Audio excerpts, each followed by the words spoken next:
No tendría que estar aquí. 40 años siendo absolutamente nadie. Una sombra, un propietario rural más, de esos que se levantan con el gallo, revisan el ganado, discuten el precio de la lana y se acuestan cuando aún hay luz, porque las velas son caras, y el mañana siempre exige lo mismo. Ese era Oliver Cromwell. Y sin embargo, ese mismo hombre, ese granjero sin grandes ambiciones, ese padre de familia aburrido, terminó cruzando Europa como un huracán. Cambió la historia de Inglaterra para siempre. Y cuando se habla de él, la gente no sabe si santiguarse o escupir al suelo, porque él mató a su rey. Lo hizo, lo planeó, lo empujó, lo miró a los ojos y firmó su sentencia. Pero aquí viene lo que nadie te cuenta en los titulares. Después de matar al rey, se convirtió en algo que juró destruir, en dictador. Y cuando la muerte, esa vieja amiga que siempre llega sin avisar, vino a buscarlo, sus enemigos no se conformaron con ganar la partida, no, esperaron, y luego desenterraron su cadáver. Sí, como lo oyes, lo colgaron de una horca estando ya muerto, y su cabeza estuvo clavada en un palo durante 25 años. 25 años bajo la lluvia, el sol y el frío de Londres. ¿Cómo se llega hasta ahí? ¿Cómo un granjero sin nombre se convierte en el hombre más poderoso y más odiado de las tres coronas? ¿Cómo se pasa de arar la tierra a gobernar con mano de hierro? Eso es lo que vamos a desentrañar hoy. Hola, yo soy Alejandro Montiel y esto es Vidas que marcaron la historia. No te voy a contar una biografía de libro de texto, no. Te voy a meter dentro de la cabeza de este hombre. Vas a oler la pólvora, vas a sentir las vigas de madera del Parlamento cuando él irrumpió con sus soldados. Y vas a preguntarte, como tantos otros, ¿fue un héroe o fue un monstruo? Ojalá la respuesta fuera sencilla, pero la historia real nunca lo es. La historia real es un lodazal. Y Cromwell nació para chapotear en él. Pero antes de seguir, si te gustan estas historias, las de verdad, las que no aparecen en los libros de texto resumidas en 3 párrafos aburridos, entonces hazme un favor, suscríbete al canal, dale a la campanita, porque lo que viene ahora te aseguro que no es lo que esperas. Vamos al lío. Huntingdon, 1599. Inglaterra huele a humo, a heno húmedo y a miedo. Isabel la Grande se está muriendo, aunque nadie lo sabe aún. El país está dividido, como siempre. Pero en una casa de campo de la pequeña nobleza rural, los llamados gentry, nace un niño. No hay cometas en el cielo, no hay profecías, ni siquiera hay una buena cosecha ese año. Su familia tuvo dinero. Su tatarabuelo fue un hombre importante, de esos que se codeaban con reyes. Pero cuando llega Oliver, todo eso es solo un recuerdo, como la foto de un abuelo que fue rico, pero ya solo te queda la foto. Su padre es un hombre correcto, pero sin grandes ambiciones. Su madre es práctica, devota, de esas mujeres que se pasan la vida entre pañales y oraciones. Oliver crece entre campos de trigo y ovejas. Su mundo es pequeño.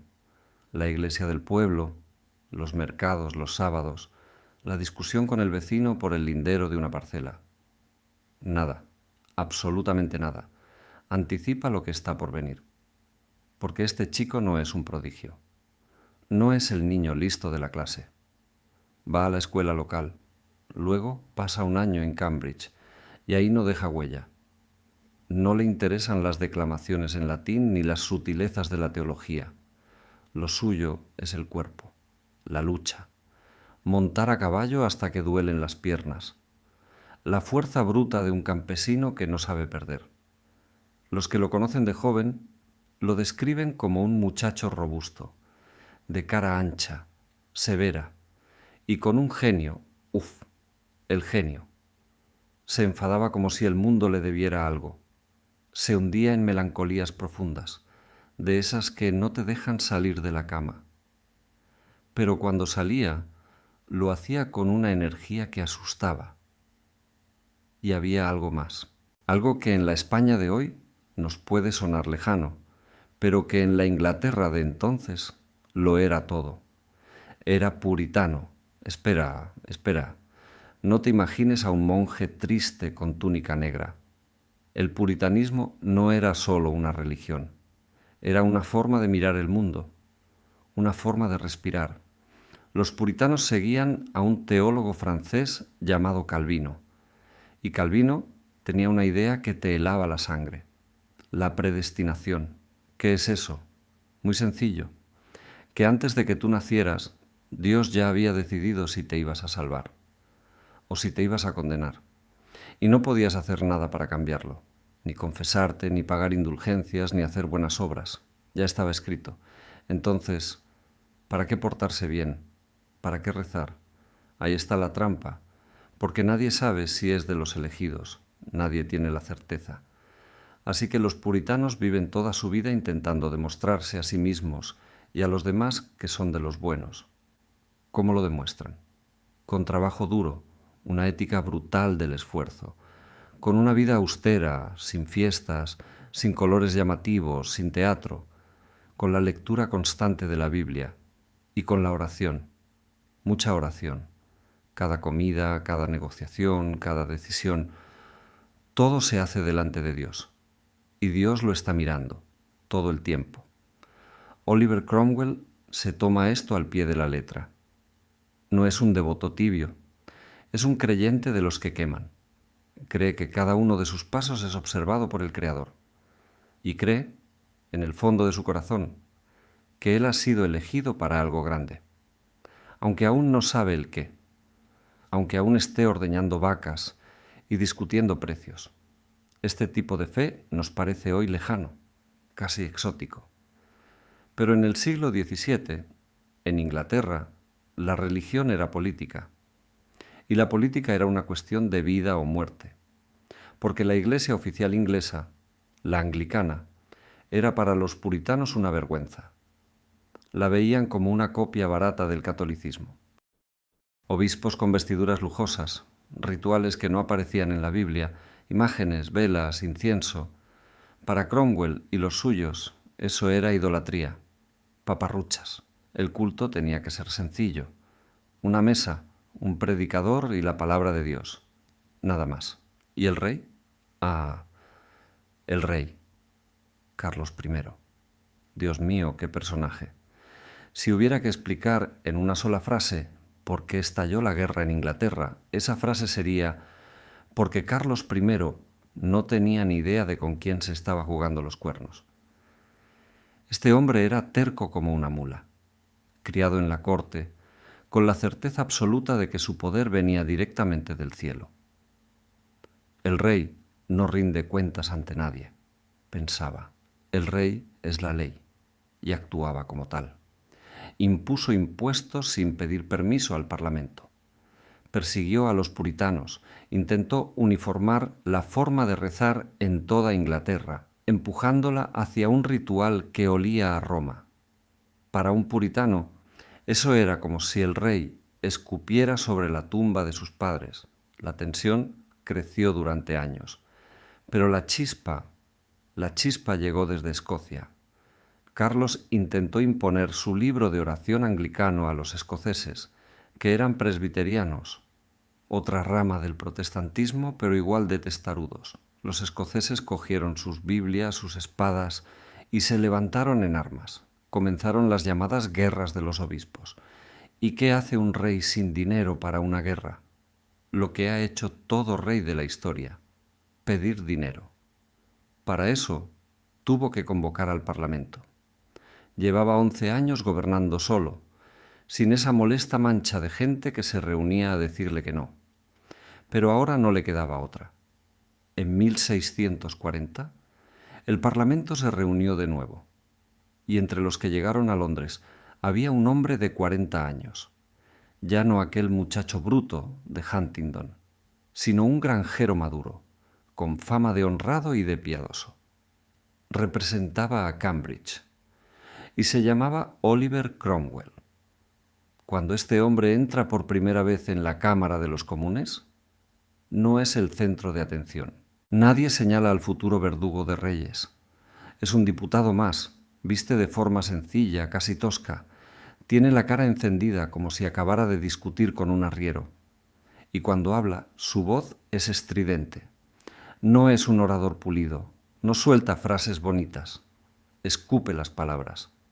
Y lo que dice, quema. Un compañero que lo ve por primera vez escribe en su diario: pensé que era un hombre vulgar, pero pronto comprendí que este hombre llegará lejos, porque Cromwell no estaba allí para hacer amigos, estaba allí para cambiar el mundo.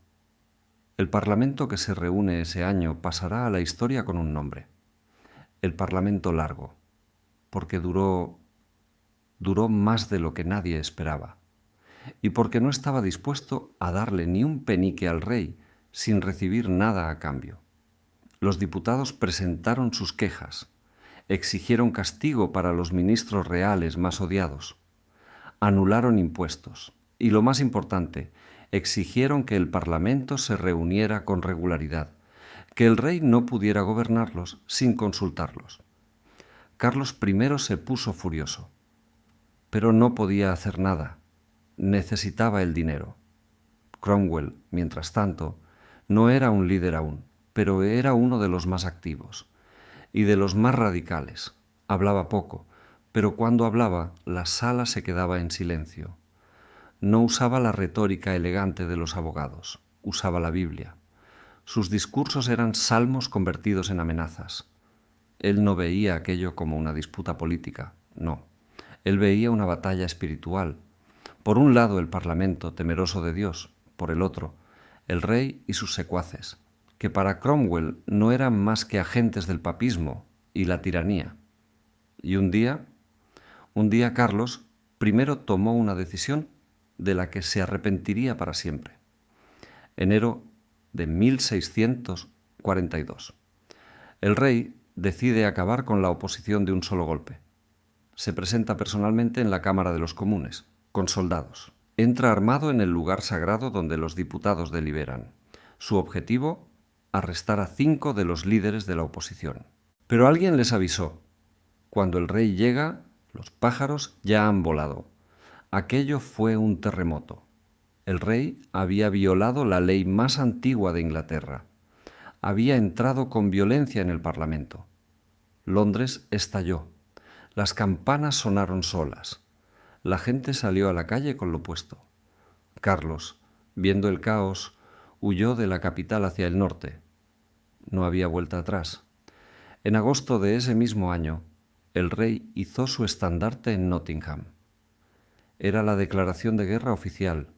Estallaba la primera revolución inglesa, la guerra civil. Y aquí es donde la historia de Oliver Cromwell da un giro que nadie vio venir.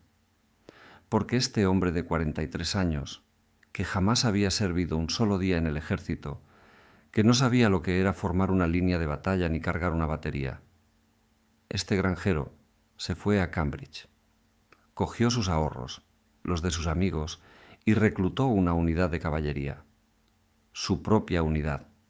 Él, sin experiencia, iba a enseñar a los soldados del Parlamento cómo se lucha. ¿Y sabes qué? Tenía razón, va a tener razón, de una manera que ni él mismo imaginaba. Cómo un agricultor sin formación militar se convirtió en el mejor comandante de su época. ¿Qué tenía Cromwell que no tuvieran los nobles de sangre azul?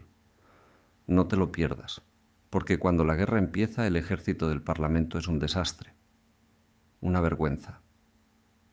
Y lo que él está a punto de hacer va a cambiarlo todo.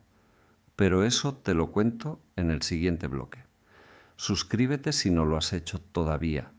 Te espero dentro de un momento. Vale. Ya tenemos al rey levantando su estandarte en Nottingham. Ya tenemos a Cromwell, el granjero de 43 años, volviendo a Cambridge para reclutar a sus propios soldados. Pero antes de ver a este tipo en acción, Déjame que te pinte el escenario, porque lo que se encontró Cromwell cuando se puso el uniforme por primera vez era para salir corriendo. El ejército del Parlamento era un desastre, pero un desastre mayúsculo. Imagínate lo peor que hayas visto en una oficina municipal un lunes por la mañana. Pues eso, pero con espadas y cañones. Estaba formado por milicias locales reclutadas a toda prisa, gente sin entrenamiento, guardias urbanos que se creían muy duros porque habían disuelto una pelea de borrachos en la taberna, mercenarios contratados por nobles como el conde de Essex o el conde de Manchester. Hombres valientes, eso sí, pero valentía sin disciplina no sirve de nada. Lo malo no era solo la falta de oficio. Lo peor era la mentalidad. Estos aristócratas que mandaban el ejército del Parlamento no querían ganar la guerra de verdad. ¿Sabes por qué? Porque en el fondo del alma, no podían imaginarse destruyendo por completo a su propio rey. Eran como un hijo que se enfada con su padre, pero no puede pegarlo. Al final, querían llegar a un acuerdo, un compromiso, limitar el poder del monarca, pero dejarlo en el trono. Y eso, para Cromwell, era vomitivo. Además, estos nobles tenían una costumbre ridícula. Después de cada campaña, mandaban a sus soldados a casa, a sus casas, o sea, ganaban una batalla, pero luego se quedaban sin ejército porque los campesinos se iban a recoger la cosecha. Imposible así. Y luego estaban los realistas, el ejército del rey. Ahí el problema era el opuesto. Los realistas tenían una ventaja devastadora, su caballería, una caballería brillante, señorial, llena de jóvenes aristócratas que habían nacido sobre un caballo. Estos chicos llevaban una espada en la mano desde que aprendieron a caminar. Montaban como demonios, y los mandaba el sobrino del rey, un tipo carismático y temerario llamado Príncipe Rupert del Palatinado. Rupert tenía 20 y tantos años, bigotito, capa y una confianza en sí mismo que rayaba lo patológico. Sus cargas de caballería eran furiosas, imparables. Golpeaban como un martillo y el enemigo salía volando. Pero Rupert también tenía un defecto. Y era un defecto enorme. Después de cargar, a sus muchachos les gustaba el botín. Se descontrolaban. En lugar de reagruparse y rematar la victoria, se dedicaban a saquear las maletas del enemigo. Perseguían carromatos, robaban gallinas, se peleaban por un reloj. Perdían la formación, perdían la guerra. En las primeras batallas, como la de Edgehill, el patrón se repetía una y otra vez. La infantería del Parlamento resistía como podía, pero su caballería salía volando por los aires en cuanto veían venir a los hombres de Rupert. Huían despavoridos. Y luego los realistas, que ya habían roto filas para robar, tampoco conseguían la victoria definitiva. Era un empate de incompetentes. Cromwell observaba esto desde su pequeña unidad de 60 jinetes. Era solo capitán, pero su cabeza, esa cabeza de campesino terco que no para de darle vueltas a las cosas, funcionaba como una fábrica. Y un día, después de Edgehill, se acercó a su primo John Hampden, uno de los líderes del Parlamento, y le soltó unas palabras que se han quedado grabadas en la historia. Dijo así, más o menos: «Tus tropas son en su mayoría viejos criados agotados, taberneros y otras escorias. ¿Y las suyas? Hijos de nobles, caballeros distinguidos. ¿De verdad crees que el alma de esos hombres vulgares puede medirse con el alma de quienes llevan dentro el honor, el coraje y la determinación?» Su primo lo miró sin entender del todo, pero Cromwell no había terminado. Dijo: «Para luchar contra hombres de honor no nos basta con pagar mercenarios. Necesitamos una idea, necesitamos una fe, necesitamos hombres de fe». Ahí estaba la clave. Cromwell no iba a ganar la guerra con soldados que peleaban por unas monedas. Iba a ganarla con soldados que peleaban por Dios. Se fue a la región del este de Inglaterra, la zona más puritana del país, y empezó a reclutar a su propia gente. ¿A quién elegía? Pues no se fijaba en el apellido, no le importaba si eran pobres o ricos, lo que miraba era el carácter y sobre todo el celo religioso. Reclutaba a pequeños propietarios, a campesinos libres, a artesanos, a herreros, a tenderos, hombres que sabían leer porque leían la Biblia cada noche, hombres que no iban a la guerra por aventura, sino por convicción. A esos hombres, Cromwell les decía una cosa: no os voy a engañar, no os voy a prometer riquezas ni tierras, os prometo una cosa: si venís conmigo, lucharemos por la causa de Dios. Y ellos le seguían. Les impuso una disciplina de hierro, pero una disciplina rara. No se basaba en los azotes ni en la horca. Se basaba en la idea. En su campamento no había borracheras, no había juego, no había blasfemias. Cada día empezaba con una oración comunitaria y terminaba con un salmo. Antes de cada batalla se arrodillaban en el barro y rezaban. Pero no creas que esto los volvía débiles, todo lo contrario. Los volvía imparables. Cromwell los armó con pistolas pesadas, con espadas anchas que cortaban como guillotinas. Los vistió con corazas simples pero robustas. Por eso los apodaron costados de hierro o Ironsides. Y luego les enseñó una forma de combatir que nadie en Inglaterra había visto antes. La caballería del príncipe Rupert cargaba una vez. Si rompía la línea, genial. Luego se desmadraba. Cromwell les enseñó a cargar, sí, pero también a detenerse, a reagruparse inmediatamente después del impacto, a formar de nuevo y a cargar otra vez y otra, como un carnero que golpea la misma puerta una y otra vez hasta que se hace añicos. No era una jauría de lobos, era una máquina. Pronto los costados de hierro empezaron a ganar batallas. Primero pequeñas escaramuzas en el este de Inglaterra, luego combates más serios. Y siempre, siempre, cantaban salmos mientras atacaban. ¿Te imaginas? Cargar a todo galope contra un enemigo que te dispara, con el viento en la cara, y en lugar de gritar, mueran, cantar, alabad a Dios en su santuario. Debía ser aterrador. Los realistas decían que esos hombres no eran normales, que estaban poseídos o tocados por la mano de Dios. El rumor sobre este comandante raro, este granjero que rezaba antes de cada carga, se extendió por toda Inglaterra. Y entonces llegó el gran día, el día que cambiaría la guerra para siempre.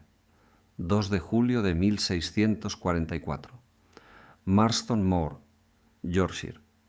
La batalla más grande, más sangrienta, más horrible de todo el conflicto. 28.000 hombres del Parlamento y sus aliados escoceses contra 18.000 realistas al mando del príncipe Rupert. El mismo Rupert, que jamás había perdido una batalla. Cromwell, que ya había ascendido a general, comandaba la caballería del flanco izquierdo. Era el atardecer. Habían estado esperando todo el día bajo un sol de justicia. Y entonces, en el horizonte, se veían las nubes negras de una tormenta, como si el cielo estuviera preparando el escenario para algo terrible. Rupert atacó primero, como siempre. Sus jinetes se lanzaron contra el flanco derecho de los parlamentarios y, como siempre, destrozaron a la caballería enemiga. Los hombres de Lord Fairfax salieron huyendo en desbandada. En el centro, la infantería realista también empezó a empujar a las tropas del Parlamento. Todo iba mal, muy mal. Los comandantes parlamentarios, viendo el desastre, abandonaron el campo de batalla. Huyeron, dieron la guerra por perdida. Pero en el flanco izquierdo, Cromwell y sus costados de hierro estaban haciendo algo completamente distinto. habían interceptado la carga de la caballería realista. Habían aguantado, habían luchado cuerpo a cuerpo, golpe a golpe, y no solo aguantaron, contraatacaron, rechazaron a los jinetes de Rupert. El propio Cromwell recibió un golpe en el cuello. Nada grave. Lo ignoró. Y entonces hizo lo que Rupert jamás había hecho. En lugar de lanzarse detrás de los enemigos que huían, gritó a sus hombres: «¡Alto! ¡Reagrupaos!». Sus costados de hierro, sudorosos, con las corazas abolladas y las espadas ensangrentadas, obedecieron al instante. Formaron de nuevo, y Cromwell, con esa mirada de granjero que sabe dónde está la hierba más verde, evaluó el campo. Vio que la caballería de Rupert, ebria de victoria, se había desbandado para saquear las provisiones. Estaban desordenados, vulnerables, y tomó una decisión. Giró toda su caballería, atravesó todo el campo de batalla por detrás de las líneas y cayó como un rayo sobre la espalda de los jinetes realistas. El impacto fue brutal. Los realistas, que se creían dueños del campo, recibieron el ataque por donde no esperaban. No tuvieron tiempo ni de montar sus caballos. La derrota fue total. Los hombres de Rupert, los invencibles, huyeron despavoridos. Cromwell era el amo del campo. Reagrupó a sus jinetes otra vez, y esta vez se lanzó contra la infantería realista, que seguía empujando en el centro. Los atrapó entre dos fuegos, entre la infantería del Parlamento que se negaba a morir y los costados de hierro que caían como un martillo sobre sus espaldas. La batalla se convirtió en una derrota absoluta para el rey. Cuando Rupert regresó al campo, cuando vio los cadáveres de sus mejores soldados esparcidos como muñecos rotos, preguntó a un prisionero: «¿Quién ha destrozado mi caballería?». El prisionero, temblando, dijo una palabra: «Ironside», costado de hierro. Ese nombre se le quedó pegado a Cromwell para siempre, con respeto, con miedo. Marston Moor fue el principio del fin. El norte de Inglaterra se perdió para el rey, y todo el país supo que el Parlamento tenía un nuevo líder. No un aristócrata de sangre azul, no un cortesano con peluca, un granjero de Huntingdon que sabía rezar y sabía ganar. Pero Cromwell no estaba contento. No, para nada. Volvió a Londres echando humo por las orejas, porque su superior inmediato, el conde de Manchester, el jefe de toda esa operación, había actuado como un pusilánime. No había perseguido al rey cuando debía. Había dejado que Carlos I escapara y reuniera un nuevo ejército. Cromwell se presentó en el Parlamento y delante de todos acusó al conde de Manchester de traición y de cobardía. Dijo textualmente: «Este hombre no quiere que la guerra termine. Teme la victoria tanto como teme la derrota». Y tenía razón, porque los nobles del Parlamento, en el fondo, no querían matar al rey. Querían doblegarlo, pero Cromwell ya había visto demasiada sangre como para detenerse ahora. Propuso algo radical, una ley que prohibía a los miembros del Parlamento tener mandos en el ejército. ¿Dónde está la trampa? Muy sencilla. Si los nobles no podían mandar, los mandos pasarían a hombres capacitados, gente común, gente como él. La ley se aprobó. Cromwell, que también era diputado, tendría que haber dimitido. Pero sus amigos consiguieron una excepción para él. Le consideraban un experto insustituible. Y entonces consiguió lo que quería. El Parlamento decidió crear un nuevo ejército. El nuevo ejército modelo. El primer ejército profesional y permanente de la historia de Inglaterra. Olvídate de las milicias de fin de semana. Olvídate de los mercenarios borrachos. Este ejército se pagaba todos los días, entrenaba todos los días y estaba organizado según los principios de Cromwell.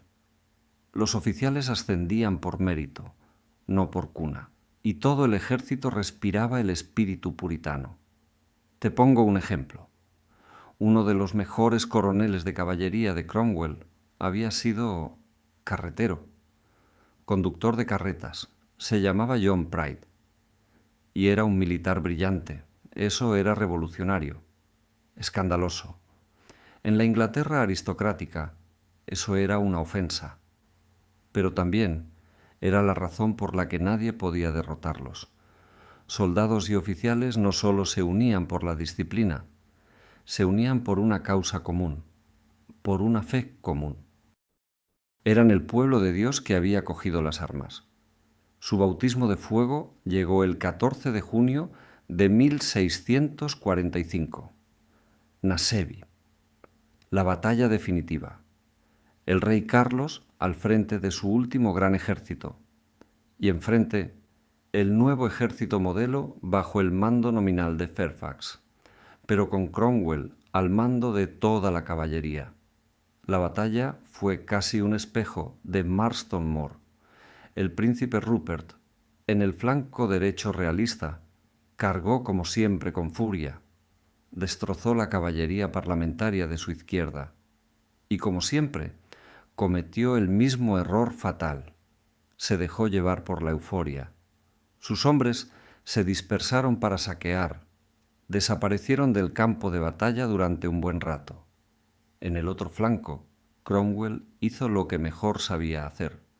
Cargó con sus costados de hierro contra la caballería realista de Sir Marmaduke Langdale. La avalancha fue imparable, cantando salmos, con las espadas en alto. Destrozaron a los jinetes enemigos. ¿Y qué hizo Cromwell? ¿Perseguirlos hasta el fin del mundo? No. Otra vez. Reagrupó a sus hombres. Dejó solo un pequeño destacamento para que persiguiera a los que huían.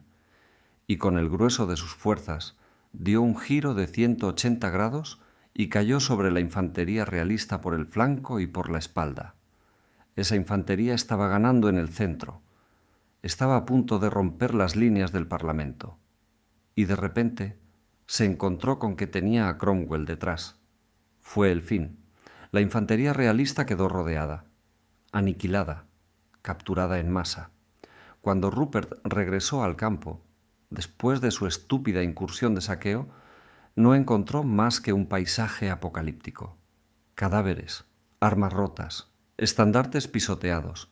El rey Carlos, viendo la catástrofe, quiso liderar una última carga suicida, pero uno de sus señores lo agarró de las riendas del caballo y lo apartó a la fuerza gritándole: «Majestad, estáis buscando la muerte». Naseby no fue una derrota, fue una sentencia de muerte para la causa realista. El ejército del rey dejó de existir. Pero algo más importante cayó en manos del Parlamento: el equipaje personal del rey, su correspondencia secreta. Y cuando se publicaron esas cartas, cuando toda Inglaterra supo lo que decían, se armó un escándalo de proporciones bíblicas, porque el rey, que aparentaba negociar con el Parlamento, estaba pidiendo ayuda a las potencias católicas de Europa, a Francia, a España. Incluso intentó reclutar a los católicos irlandeses, los mismos que los protestantes consideraban salvajes, asesinos de niños, la peor escoria de la tierra. El rey estaba dispuesto a vender Inglaterra a sus enemigos con tal de recuperar su poder. Eso cambió todo. Los moderados, los que aún creían en un compromiso, se callaron. Carlos I ya no era un monarca equivocado, era un traidor, un mentiroso, un hombre que merecía... ¿qué? Cromwell lo tenía claro, pero aún no era el momento. La guerra terminó en 1646. El rey huyó al norte y se rindió, pero no al Parlamento. Se rindió a los escoceses, sus aliados, esperando que lo ayudaran a jugar la última carta. Era su estilo. Nunca aceptaba la derrota, siempre buscaba la trampa. Pero ahora, con la guerra ganada, los vencedores se enfrentaban a un problema mucho más difícil que ninguna batalla. ¿qué demonios hacían con el rey? Y lo que es peor, ¿qué demonios hacían con la victoria? Porque en ese momento la unidad se rompió en 1000 pedazos. El Parlamento, dominado por presbiterianos moderados, quería disolver el ejército. Les daba miedo, les daba pánico esa máquina de guerra creada por Cromwell, llena de radicales que predicaban la igualdad y la república. Querían llegar a un acuerdo con el rey, ponerlo de nuevo en el trono, pero con poderes limitados, y establecer una iglesia presbiteriana estricta, intolerante con otras creencias. Pero el ejército veía las cosas de otra manera. Los soldados que habían derramado su sangre no pensaban irse a casa sin cobrar sus pagas, que llevaban meses atrasadas. Y sobre todo, no pensaban aceptar una iglesia oficial que les dijera cómo creer. Eran en su mayoría independientes, puritanos radicales que creían que cada comunidad religiosa debía ser libre, que el Estado no tenía derecho a imponer la fe. Y dentro del ejército surgían ideas aún más radicales. Los niveladores, los levelers, pedían el voto para todos los hombres, proclamaban la república, soñaban con una Inglaterra sin rey y sin señores. El ejército se había convertido en una fuerza política independiente y era la única fuerza armada y organizada del país. Cromwell estaba en medio, era diputado, pero también era el número 2 del ejército. Intentó mediar, intentó apelar a la moderación, pero cuando el Parlamento, con una soberbia increíble, no solo se negó a pagar a los soldados, sino que los declaró enemigos del Estado, Cromwell tomó una decisión. Comprendió que el Parlamento por el que habían luchado los había traicionado. Abandonó Londres en secreto, se unió al ejército y se pasó de su lado para siempre. El ejército reaccionó con rapidez. Un destacamento de caballería capturó al rey, que estaba bajo custodia de los comisarios del Parlamento, y lo llevó al campamento militar. Ahora tenían al rey. Luego, todo el nuevo ejército modelo marchó sobre Londres. Sin encontrar resistencia, entraron en la capital e hicieron, de facto, un golpe de estado militar. Cromwell y sus generales expulsaron del Parlamento a sus adversarios más acérrimos. De aquel poderoso Parlamento largo solo quedó un resto miserable, un Parlamento mutilado que obedecía al ejército. Ahora, Cromwell y sus hombres empezaron sus propias negociaciones con Carlos. Le hicieron propuestas sorprendentemente suaves. Le ofrecieron volver al trono, pero con convocatoria regular del Parlamento y, sobre todo, garantías para la tolerancia religiosa. Eso era lo máximo que podían pedir. Pero Carlos, incluso como prisionero, no podía aceptar la derrota. Era un maestro del doble juego. Mientras fingía negociar, tejía nuevas conspiraciones. Hizo un pacto secreto con los escoceses. Les prometió imponer el presbiterianismo en Inglaterra a cambio de ayuda militar. A finales de 1647 escapó de su cautiverio en la isla de Wight y dio la señal para una nueva rebelión. Era la Segunda Guerra Civil. Aquello fue para Cromwell un momento de revelación terrible. Habían intentado llegar a un acuerdo con Carlos, le habían ofrecido la paz, y él, en respuesta, volvía a sumergir el país en sangre. Para estos hombres profundamente religiosos, eso no era solo una traición política, era una señal de Dios. Ya no veían a Carlos como un monarca equivocado, lo veían como un tirano sanguinario, culpable de toda la sangre derramada. Y con un tirano, según las leyes del Antiguo Testamento, no cabía el compromiso. La paciencia se había terminado. La Segunda Guerra Civil fue corta pero brutal. Mientras Fairfax aplastaba a los realistas en el sur, Cromwell marchó al norte para enfrentarse al ejército invasor escocés. En la batalla de Preston, aunque tenía la mitad de hombres, aniquiló por completo al ejército escocés en 3 días. demostró una genialidad táctica pasmosa. La guerra estaba ganada. El ejército regresó a Londres poseído por una furia fría, sagrada. Ya no querían negociaciones, querían un juicio. Pero el Parlamento, incluso ese resto miserable, aún dudaba. Los diputados temían dar el último paso, el más terrible. Entonces, el ejército tomó el asunto en sus propias manos. 6 de diciembre de 1648. Un regimiento bajo el mando del coronel Pride rodeó el edificio del Parlamento y a la fuerza con las armas en la mano expulsaron a todos los diputados que estaban dispuestos a llegar a un acuerdo con el rey. Aquello pasó a la historia como la purga de Pride. Solo quedaron unos 60 diputados radicales, incondicionales del ejército. Ese resto miserable creó un tribunal supremo especial para juzgar al rey Carlos, primero Estuardo, el ungido de Dios, por tiranía, traición y asesinato de sus propios súbditos. Era algo inaudito. Nunca antes en la historia los súbditos habían juzgado a su rey. Y ahora te voy a contar cómo fue ese juicio, qué hizo Cromwell cuando llegó el momento de firmar, y cómo un hombre que empezó siendo un granjero humilde terminó clavando su nombre junto al de los verdugos de reyes.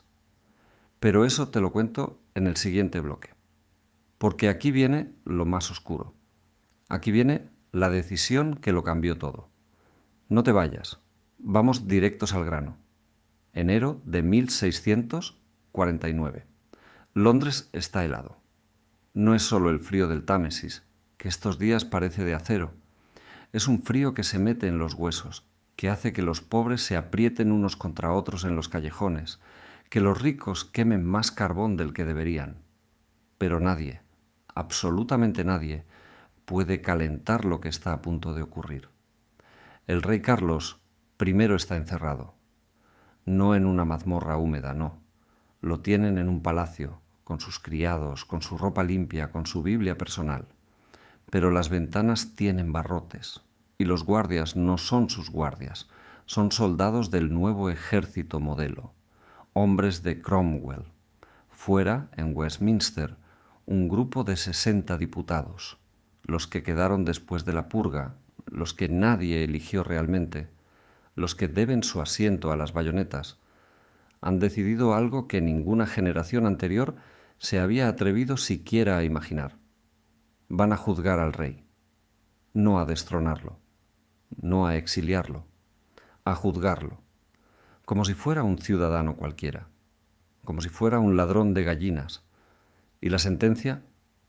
La sentencia solo puede ser una. Pero antes de llegar a ese momento, déjame que te ponga en situación, porque no fue fácil, ni para Cromwell ni para nadie. Cuando el tribunal se constituye, los propios jueces tiemblan. La mayoría son abogados, comerciantes, militares. No son nobles. No están acostumbrados a mirar a un rey a los ojos y decirle: «Usted ha violado la ley». El primer día del juicio, el rey entra en la sala y ocurre algo que nadie esperaba. Carlos primero no va encadenado, no va harapiento, va vestido de negro, con el sombrero puesto, con su bastón con empuñadura de plata. Y tiene una dignidad fría, distante, como si él no estuviera realmente allí, como si todo aquello fuera una pesadilla de la que iba a despertar en su cama de Whitehall. Cuando le piden que se quite el sombrero, se niega. Cuando le piden que responda a los cargos, se niega. Su argumento es simple y demoledor. Ningún tribunal terrenal tiene autoridad sobre mí. Mi autoridad viene de Dios. Yo soy el rey. Vosotros sois súbditos rebeldes. Este juicio es una farsa. Y tenía razón en algo. Jurídicamente era un sinsentido. No existía ley que permitiera juzgar a un monarca. Estaban inventándolo sobre la marcha. Pero Cromwell y los suyos ya no se guiaban por la ley escrita. Se guiaban por una ley más alta, la ley de Dios. Y Dios, según ellos, había condenado a Carlos. El juicio se alarga durante días. El rey se niega a declarar. Se sienta en su silla, mira a los jueces con desprecio y de vez en cuando suelta una ironía que hace reír a sus propios guardias. Es inteligente, sabe que está perdiendo, pero no va a darles el gusto de humillarse. Entre bastidores, Cromwell presiona, y presiona fuerte, porque no todos los jueces están convencidos. Algunos tienen miedo, otros remordimientos. Otros creen que con destronarlo basta, que la muerte del rey traería una maldición sobre Inglaterra. Cromwell, que no es un hombre de sutilezas, les habla claro. Les dice: «Os voy a sacar los ojos si no hacéis vuestro deber». Les grita, los amenaza, los convence a base de empujones y de citas bíblicas.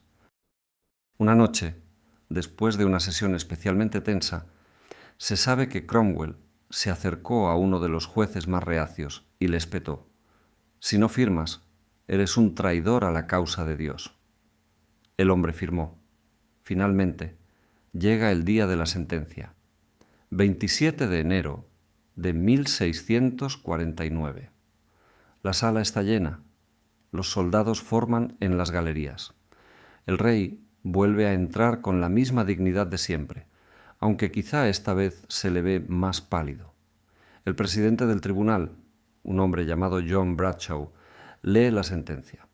El rey Carlos Estuardo, tirano, traidor, asesino y enemigo de la nación, será decapitado. Cuando oye la palabra decapitado, Carlos no se inmuta, pero pide hablar, y entonces suelta algo que heló la sangre de todos los presentes. Dice que él es el mártir del pueblo, que su muerte traerá una maldición, que su hijo será rey. Y luego, con una calma sobrehumana, añade: «Yo paso de este mundo corrupto al incorruptible. Allí me espera mi Salvador». Cromwell, que está en la sala, escucha cada palabra. No muestra emoción. Su cara de labrador severo permanece inalterable. Pero por dentro, debe estar ardiendo, porque ha conseguido lo que parecía imposible. Ha roto la última barrera. Ahora solo falta un paso: la firma. La sentencia de muerte tiene que ser firmada por los comisarios. Y aunque la mayoría firma, algunos aún dudan.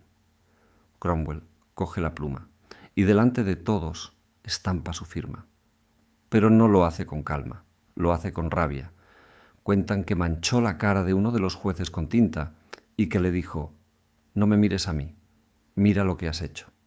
Después presiona a los demás, les pasa la hoja, uno a uno, van firmando. Algunos lloran, otros tiemblan, pero firman. El 30 de enero de 1649 amanece gélido. Sobre las 10 de la mañana sacan al rey de su habitación. Lo llevan a través de un pasillo lleno de soldados, hasta una ventana rota que da al exterior. Fuera han construido un cadalso, un patíbulo de madera negra cubierto con paños oscuros. Hay 2 hachas, 2 verdugos con máscara, por si uno falla. Carlos camina hacia allí sin ayuda. Incluso en esos momentos se preocupa por las apariencias. Lleva 2 camisas, una encima de la otra, porque hace frío, mucho frío, y no quiere que la gente piense que tiembla de miedo. Prefiere que piensen que tiembla de frío. Se dirige a los pocos que pueden oírle. Reza. Se pone de rodillas, coloca la cabeza sobre el tajo, y entonces: «No voy a entrar en detalles sangrientos. No es necesario. Lo que importa no es cómo cayó la espada, sino lo que ocurrió después en la cabeza de Cromwell. Porque cuando el verdugo levantó la cabeza del rey y la mostró a la multitud, la plaza no estalló en vítores. La plaza emitió un gemido largo, profundo, como si 1000 personas exhalaran al mismo tiempo el mismo aire de horror. No era un grito de alegría, era un murmullo de miedo, de culpa, de vergüenza. Inglaterra acababa de matar a su rey, y nadie, absolutamente nadie, sabía qué vendría después. Cromwell estaba allí esa mañana. Lo vieron entre los soldados, con su armadura, con su cara de piedra. Cuentan que esa misma noche, cuando todo hubo terminado, cuando el cadáver del rey fue llevado a una capilla secreta para que los criados le velaran en la intimidad, Cromwell fue a verlo. Entró solo en la estancia. Se quedó mirando el rostro muerto de Carlos I, un rostro que aún conservaba algo de aquella arrogancia, pero que ya no podía mandar ni insultar. Y entonces, según algunas fuentes, murmuró: una necesidad cruel. ¿Lo creía de verdad? ¿De verdad creía que no había otra salida? ¿O esa noche, en la penumbra de la habitación, el fantasma del rey le susurró algo que le acompañaría hasta su propio lecho de muerte? No lo sabemos. Lo que sí sabemos es que, a partir de ese instante, Cromwell y los suyos quemaron todos los puentes. No había vuelta atrás. Habían matado al ungido de Dios. Habían cometido el acto más sacrílego que un inglés podía cometer. Ahora tenían que construir algo nuevo sobre esas ruinas. Y la carga de esa construcción, la carga iba a caer sobre un solo hombre. ¿Crees que la muerte del rey trajo la paz? Ni mucho menos. Inglaterra se convirtió en una república. La llamaron Commonwealth, la mancomunidad. Un nombre feo, frío, de oficina. Pero no había rey. No había Cámara de los Lores, solo una Cámara de los Comunes, que era una sombra de lo que fue. Y detrás de esa cámara, la espada del ejército. Pero fuera de Inglaterra, el mundo se había vuelto loco. Los monarcas de Europa, esos que se sientan en tronos parecidos al que acababa de vaciarse, miraron hacia Londres con un horror mal disimulado. Francia, España, Holanda, todos pensaban lo mismo. Si matan a su rey, ¿qué nos impide matarnos a nosotros? Inglaterra se convirtió en un estado apestado, un país con el que no se podía negociar, un país de regicidas. Y los problemas no tardaron en llegar. En Escocia, el hijo del rey ejecutado, un joven de 19 años llamado Carlos, fue proclamado inmediatamente rey.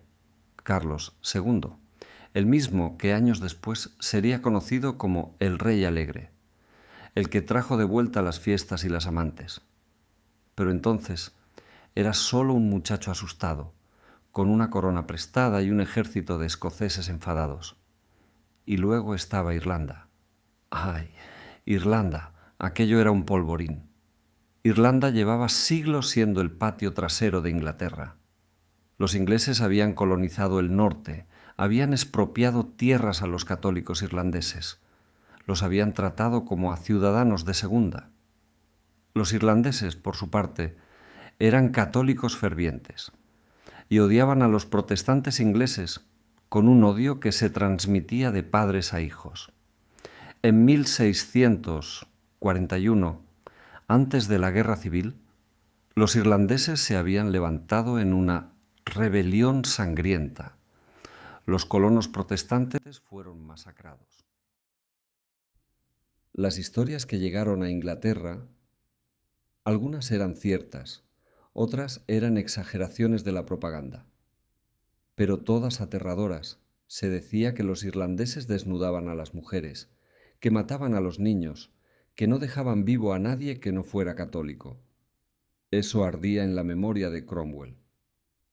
Así que, cuando la República decide que hay que someter Irlanda, cuando el Parlamento teme que Irlanda se convierta en la puerta de entrada para una invasión de Carlos II y sus aliados europeos, la decisión es unánime.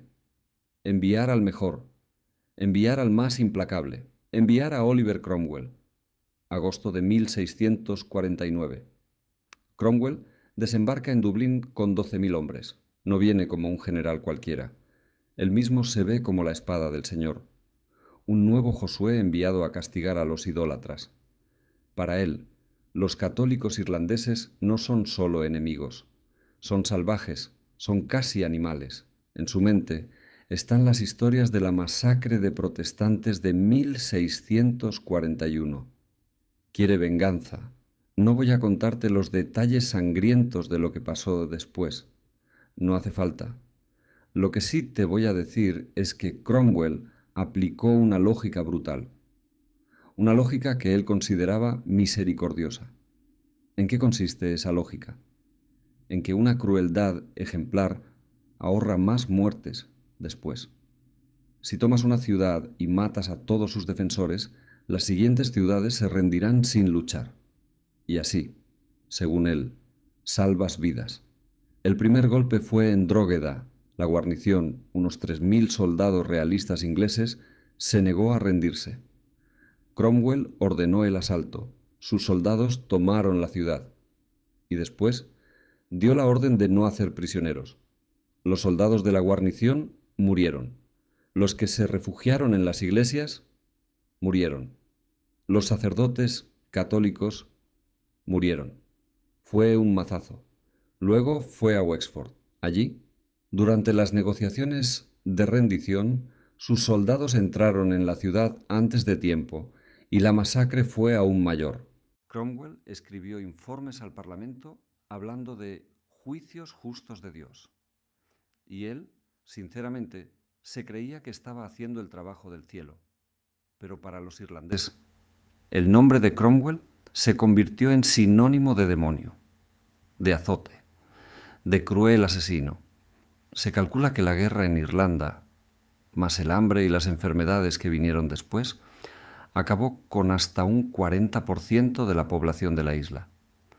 40 de cada 100 irlandeses murieron. Cromwell no perdió ni un minuto de sueño por ello. Él estaba convencido de que había salvado a Inglaterra, de que había limpiado un nido de víboras, de que había cumplido con su deber. Cuando terminó en Irlanda, ya le esperaba otra amenaza.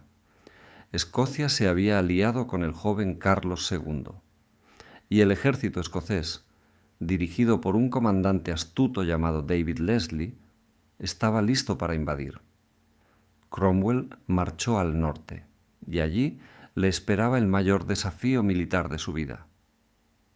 Porque los escoceses no eran los realistas borrachos del sur, eran presbiterianos fanáticos, disciplinados, que creían luchar por Dios tanto como él. Y su comandante, Leslie, era un zorro viejo. Leslie sabía que no podía vencer a Cromwell en una batalla campal, así que aplicó la táctica de la tierra quemada. Se retiró hacia el interior de Escocia, quemando cosechas, envenenando pozos, destruyendo todo lo que pudiera alimentar al ejército inglés.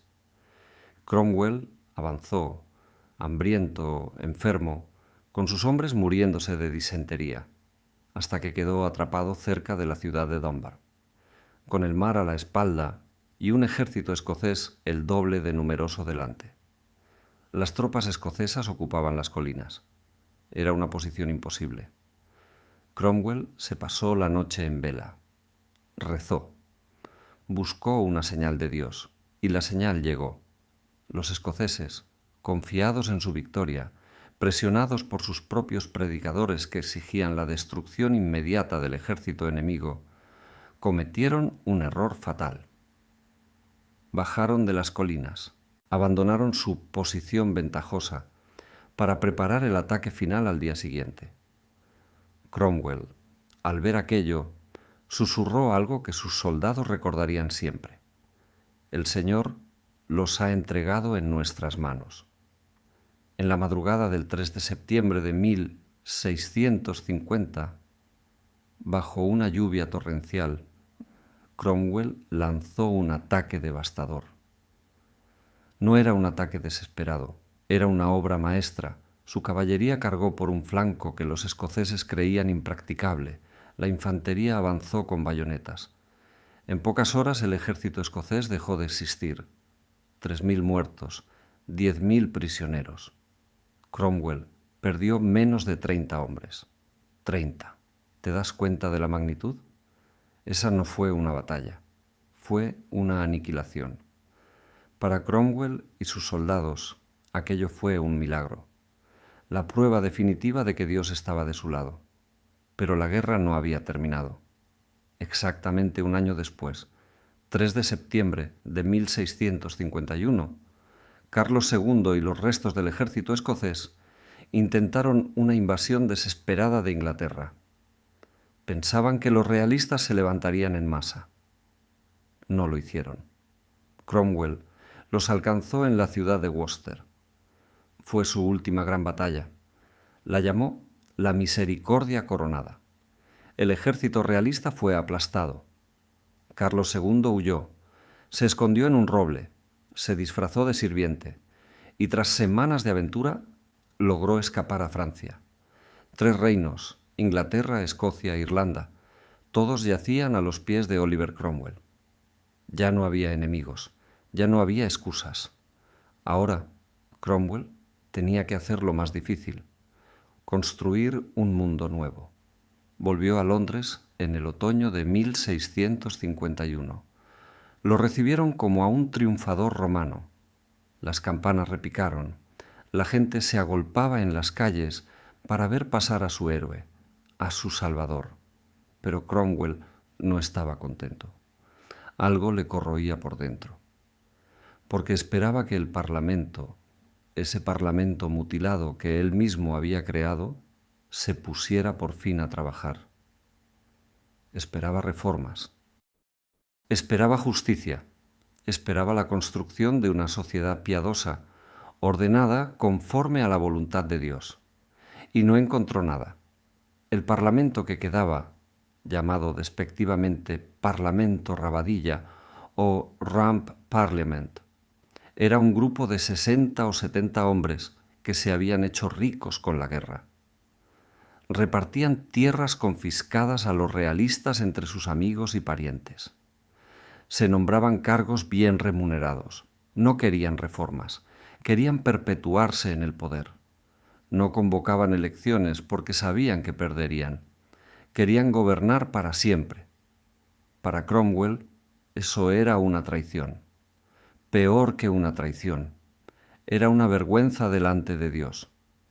Él no había derramado tanta sangre para que ahora un puñado de abogados y comerciantes egoístas se aprovecharan del botín. Intentó razonar con ellos. Durante casi 2 años acudió a las sesiones, les suplicó, les amenazó, les dijo que el pueblo esperaba justicia, pero ellos no le escuchaban. El ejército, mientras tanto, hervía de impaciencia. Los soldados, esos costados de hierro que habían rezado y luchado, veían al Parlamento como un nuevo rey. Les pedían a Cromwell que actuara, que hiciera lo que había hecho con Carlos, barrerlos. Cromwell dudó mucho, pero un día, en abril de 1653, estalló la tormenta. El Parlamento estaba discutiendo en secreto una ley. Esa ley, en lugar de disolver la Cámara y convocar elecciones, permitía que los diputados actuales siguieran en su puesto de por vida. Y además, se auto-otorgaban el derecho a elegir a los nuevos miembros. Era una usurpación. Cromwell se enteró y se puso furioso. No una furia fría, no, una furia bíblica. La misma furia que sentía en el campo de batalla cuando veía a sus soldados morir por la indecisión de los nobles. El 20 de abril de 1653, Cromwell fue al Parlamento acompañado de unos mosqueteros. Al principio se sentó en su escaño. Escuchó los debates, parecía tranquilo, pero de repente se levantó. Empezó a pasear por la sala. Su voz, esa voz estridente de granjero, se fue elevando. Comenzó a insultar a los diputados uno por uno. Tú eres un borracho, tú un adúltero, tú un corrupto. Los diputados, paralizados, no sabían qué hacer. Entonces, Cromwell se giró hacia el presidente de la Cámara. Señaló el cetro ceremonial, el símbolo del poder parlamentario, y gritó: «Quita esa baratija de aquí». Luego se volvió a sus soldados y dio la orden: «En nombre de Dios, desalojadlos». Los mosqueteros, con las armas preparadas, empezaron a empujar a los diputados hacia la puerta. Cromwell, mientras los veía salir, les gritó: Ya no sois un parlamento. Habéis estado aquí demasiado tiempo para todo el bien que habéis hecho. Largaos y dejad paso a hombres más honrados. Personalmente, cerró la puerta de la sala y se guardó la llave en el bolsillo. El Parlamento largo, que había gobernado Inglaterra durante 13 años, que había desencadenado la revolución y ejecutado al rey, había dejado de existir, disuelto por un solo hombre, solo con el poder de su furia y de sus soldados. Cromwell acababa de cruzar su propio Rubicón. Hasta ese momento, siempre había actuado en nombre del Parlamento. Ahora había destruido él mismo esa fuente de legitimidad. El poder en el país estaba en sus manos, una dictadura militar absoluta. ¿Y qué hizo con ese poder? ¿Se proclamó rey? No, peor, mucho peor. Decidió hacer el experimento político más extraño de la historia de Inglaterra. Convocó una asamblea de santos, hombres piadosos, elegidos no por el voto popular, sino por las congregaciones puritanas.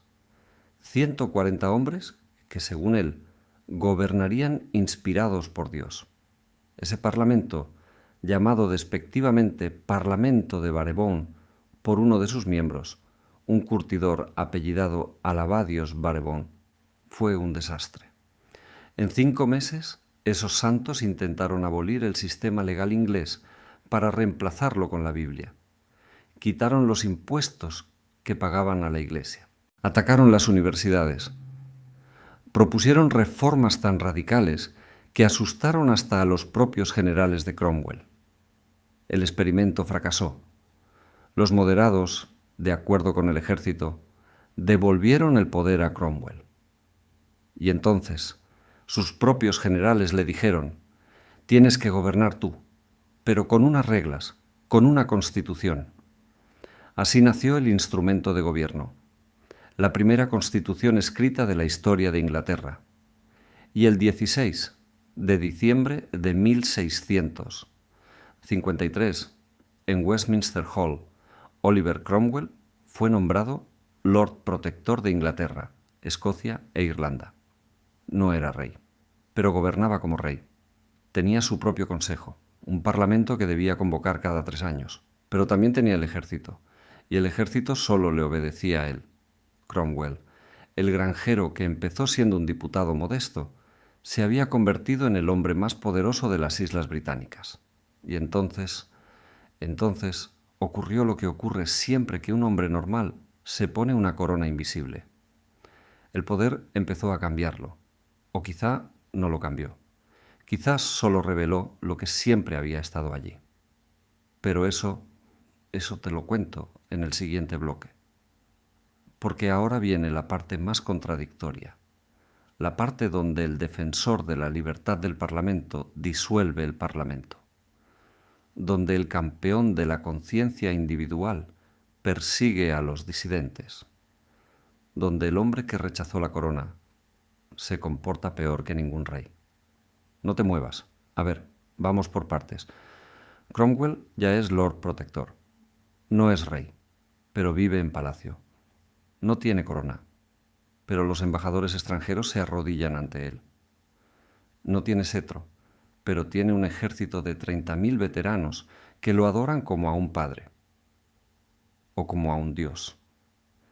Y ahora empieza lo más complicado, lo más humano, lo que duele ver, porque Cromwell llega al poder con una mochila llena de promesas, promesas que él mismo se hizo en la guerra, arrodillado en el barro, con la Biblia en una mano y la espada en la otra.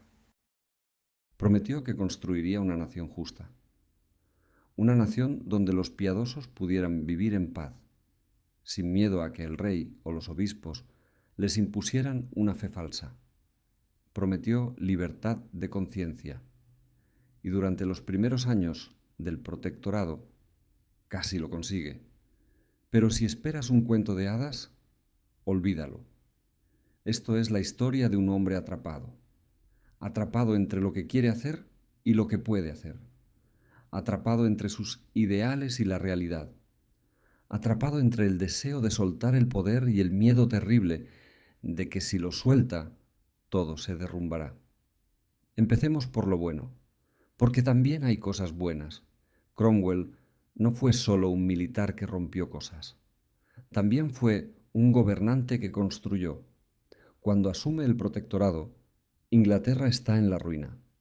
Las guerras civiles han dejado los campos arrasados, el comercio paralizado, el tesoro vacío. Cromwell pone manos a la obra. Y resulta que el granjero de Huntingdon entiende de números casi tan bien como de caballos. Reorganiza las finanzas, pone orden en los impuestos, fomenta el comercio y, sobre todo, construye una flota, la flota más poderosa del mundo en ese momento. Barcos grandes, rápidos, bien armados. El pabellón inglés vuelve a surcar los mares con orgullo. ¿Recuerdas cuando Inglaterra era un estado apestado, un paria al que nadie quería invitar a las fiestas europeas? Pues ahora, bajo Cromwell, Inglaterra vuelve a ser respetada, temida. El almirante Blake, ese genio del mar, derrota a los holandeses, que entonces eran la superpotencia naval. Más tarde, Cromwell declara la guerra a España, y aunque suena a locura, la flota inglesa conquista Jamaica, una colonia en el Caribe. Por primera vez, Inglaterra tiene un imperio ultramarino de verdad. Cromwell, sin saberlo, está sentando las bases del futuro imperio británico, el que dominaría el mundo durante 2 siglos. En casa, su política interior es contradictoria. Pero también hay luces. Lo más sorprendente es su tolerancia religiosa. Ojo, tolerancia hasta cierto punto. Los católicos lo tienen crudo. Cromwell no soporta a los papistas. Cree que son agentes del anticristo. Los anglicanos, los que seguían el viejo libro de oración del rey, también son perseguidos, pero a todos los demás protestantes, a los puritanos, a los presbiterianos, a los bautistas, a los cuáqueros, les deja en paz. Pueden reunirse, pueden predicar, pueden creer lo que quieran mientras no molesten. Incluso permite que los judíos vuelvan a Inglaterra. Los habían expulsado hacía más de 300 años, en tiempos de los reyes medievales. Y Cromwell, el dictador, el hombre de mano dura, dice: que vuelvan, que puedan rezar en paz. Eso, en el siglo XVII, era una revolución. En el resto de Europa, los judíos vivían en guetos, eran expulsados o masacrados periódicamente. En la Inglaterra de Cromwell, un judío podía caminar por la calle sin ser apedreado, podía abrir una tienda, podía tener una sinagoga. ¿Te imaginas? El mismo hombre que ordenó matanzas en Irlanda, que ejecutó a un rey, que disolvió un parlamento a punta de espada. Ese mismo hombre dice: la conciencia de cada uno es asunto suyo. El Estado no debe entrar ahí. Y lo dice en serio. Pero luego está la otra cara. La cara oscura, porque Cromwell también impone un régimen de orden público que asfixia. Y aquí viene la gran contradicción del protectorado. Él quería una nación de santos, pero los santos no se portaban bien. Y para obligarlos a portarse bien, tuvo que convertirse en el policía más severo de Inglaterra. Dividió el país en 11 distritos militares. Al frente de cada uno puso a un general mayor. Estos generales no eran políticos, eran militares, y tenían poderes absolutos para mantener el orden. ¿Qué significaba mantener el orden en la mente de Cromwell? Pues prohibir las carreras de caballos, prohibir las peleas de gallos, cerrar los teatros, perseguir a los borrachos, multar a los que blasfemaban, controlar las tabernas para que nadie cantara canciones obscenas o hiciera apuestas. Inglaterra, que había sido un país bullicioso, ruidoso, lleno de vida, se convirtió en un lugar gris. Las risas se apagaron, la gente aprendió a mirar hacia otro lado cuando pasaba una patrulla. Era el puritanismo impuesto desde arriba, la moral de Cromwell, convertida en ley. y la gente lo odiaba. No en público, claro. En público nadie se atrevía a decir ni mu. Pero en las tabernas, en los mercados, en las cocinas, las viejas cuchicheaban. Esto es peor que con el rey. El rey al menos nos dejaba divertirnos los domingos. Cromwell se enteraba y le dolía, porque él no quería ser un tirano, él quería ser un pastor. Pero cada vez que intentaba soltar la mano, el caos asomaba la cabeza. Y él, que había visto el caos en la guerra, que había visto campos sembrados de cadáveres, pensaba, no, mejor la mano dura que eso. Así que apretaba más, y cuanto más apretaba, más se alejaba de su sueño. Ahora, hablemos del Parlamento, porque Cromwell no podía gobernar solo. La constitución que sus propios generales le habían escrito exigía que convocara parlamentos cada 3 años, y él los convocaba, y cada vez se arrepentía, porque los diputados que llegaban a Westminster no eran los sumisos santos que él imaginaba. Eran hombres prácticos, comerciantes, abogados, terratenientes, y lo primero que hacían era atacar al ejército. Querían reducir los impuestos para la guerra. Querían desmovilizar a los soldados. Querían, en el fondo, que Cromwell les entregara el poder. Cromwell se enfurecía, les decía, ¿no veis que estáis deshaciendo todo por lo que luchamos? Pero ellos seguían, cuestionaban su autoridad, le pedían cuentas, le exigían que se sometiera a la ley, y Cromwell, que había matado a un rey por desobedecer la ley, ahora se encontraba en el mismo papel. Él también quería estar por encima de la ley. Él también quería gobernar sin ataduras. ¿Ves la trampa? La revolución devora a sus propios hijos. Cromwell disolvió un parlamento tras otro. Cada vez que los diputados se ponían pesados, los mandaba a casa. Con educación al principio, luego con malos modos, al final con amenazas. Un día, a un parlamento especialmente rebelde, le dijo: «Llevo la autoridad de Dios. Si os interponéis en mi camino, Dios os aplastará». Los diputados se callaron, pero apretaron los dientes. El hombre que había luchado contra el absolutismo real ahora gobernaba como un absoluto. La única diferencia era que él no llevaba corona, pero tenía el ejército. Y el ejército no discutía. Y entonces, en 1657, ocurrió algo que pudo haber cambiado la historia para siempre.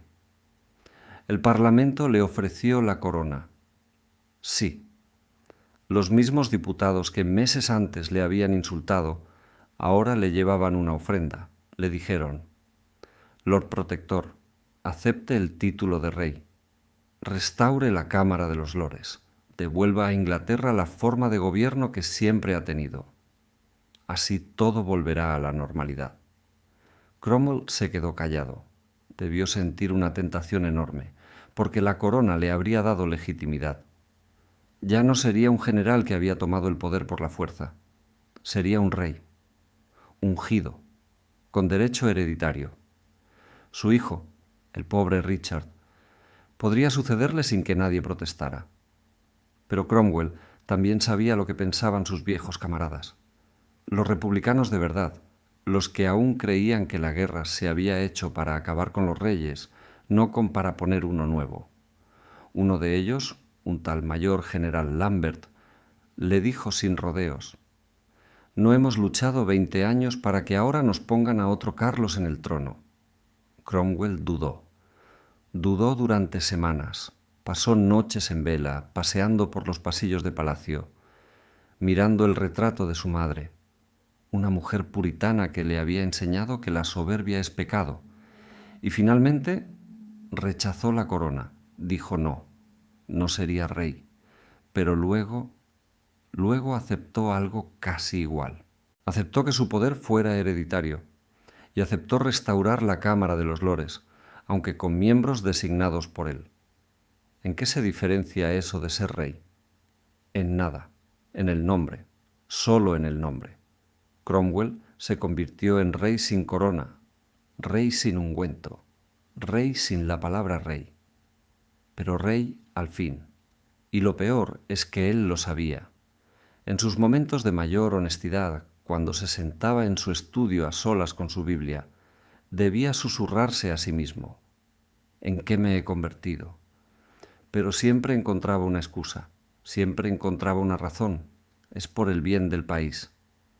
Si no lo hago yo, vendrá otro peor. Dios me ha puesto aquí para proteger a los suyos. ¿Te suenan esas frases? Son las mismas que se dicen todos los dictadores cuando se miran al espejo. La misma música, con diferente letra. Y mientras tanto, el país se cansaba. Se cansaba de los impuestos. Se cansaba de los generales metiéndose en sus vidas. Se cansaba de la moral puritana, de los domingos interminables, de los sermones de 4 horas, de no poder reírse a carcajadas sin que alguien te denunciara. Inglaterra quería volver a la normalidad, y la normalidad para la mayoría significaba un rey. Significaba cerveza, teatro, color y desorden controlado. Pero Cromwell aún no lo sabía. ¿O sí? Quizá lo sabía, pero no podía hacer nada, porque el destino, ese humorista cruel, le estaba preparando la última broma. La peor de todas. 1658. Cromwell tiene 59 años. Parece de 80. La guerra le ha dejado el cuerpo hecho un guiñapo. La malaria, que le atrapó en las campañas de Irlanda, vuelve cada cierto tiempo para zarandearlo. Tiembla, suda, se le hinchan las articulaciones, pero no es el cuerpo lo que más le duele. Es el alma. Ese año, su hija favorita, Elizabeth, cae enferma. Cáncer. Los médicos de la corte no pueden hacer nada. En una época sin quimioterapia, sin cirugías seguras, el cáncer es una sentencia de muerte. Cromwell se pasa días enteros al lado de la cama de Elizabeth. La ve consumirse. Ve cómo su niña, la que le sujetaba la mano en las batallas, la que le escribía cartas llenas de dibujos cuando él estaba en el frente, se va apagando como una vela, y él no puede hacer nada, ni todo su poder, ni todos sus soldados, ni todas sus victorias pueden detener eso. Elizabeth muere. Cromwell se queda roto, no llora en público, porque los hombres no lloran en público en el siglo XVII. Pero quienes lo ven dicen que ha cambiado, que algo se ha apagado en sus ojos, que ya no tiene aquella chispa de granjero enfadado que lo movía todo. Se encierra en sus habitaciones, habla con Dios, le reclama, le pregunta por qué le ha quitado a su hija, y no obtiene respuesta. La malaria vuelve con más fuerza. Los ataques son cada vez más largos, más dolorosos. Se sube la fiebre, delira. En sus delirios se le oye hablar de batallas, de Marston Moor, de Naseby.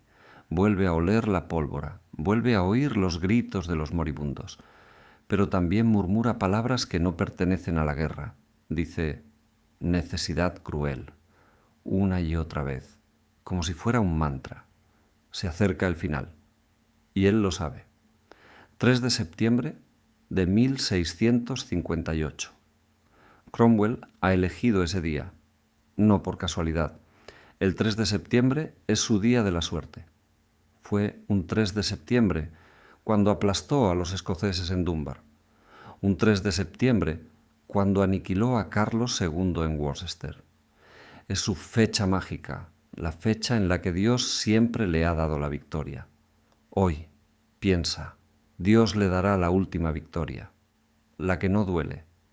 Amanece con tormenta, no una tormenta cualquiera, una de esas tormentas inglesas que arrancan árboles de cuajo, que tiran chimeneas, que hacen que el Támesis suba y se desborde. Los más supersticiosos dirán que el cielo llora o que se enfada. Cromwell está en su cama, rodeado de médicos, de su esposa, de sus hijos. Pide que le traigan su Biblia. Abre el libro de Job, ese pobre hombre al que Dios le quitó todo para probarlo. Lee en voz baja. Luego cierra los ojos. Sus últimas palabras, según algunos, fueron una oración. Señor, no soy más que un vaso débil, pero tú me usaste. Si he hecho algo bueno, a ti sea la gloria. Si he errado, perdóname. Y muere. Silencio. Fuera la tormenta arrecia. Se oyen ramas que crujen, vidrios que se rompen.